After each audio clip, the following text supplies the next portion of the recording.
ចំពោះតារាងតុងស៊ូប្រចាំថ្ងៃទី21ខែកុម្ភៈត្រូវជាថ្ងៃខាលភ្លើងយ៉ាងឆ្នាំដែលល្អប្រសើរមានឆ្នាំកុលមមីហើយនឹងចក្នុងករណីឆ្នាំទាំង3នេះត្រូវការធាតុភ្លើងហើយនឹងឈើកាន់តែល្អប្រសើរចំពោះឆ្នាំដែលគួរតែមានការប្រុងប្រយ័ត្នមានឆ្នាំវកធាតុមាសវ័យ47ឆ្នាំនិងវកធាតុទឹកវ័យ35ឆ្នាំទិសដែលយើងគួរតែបំរុងបង្ការក្នុងការជួសជុលស្វានដំបគ្រឹះមានទិសខាងជើង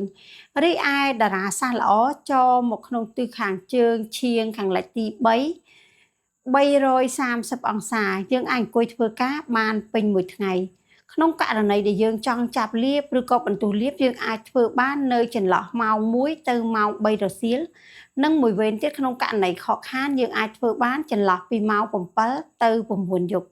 ជូនពរសំណាងល្អក្នុងការប្រើប្រាស់តារាសាស្ត្រសម្រាប់ថ្ងៃទី21នេះផ្ទាល់អរគុណ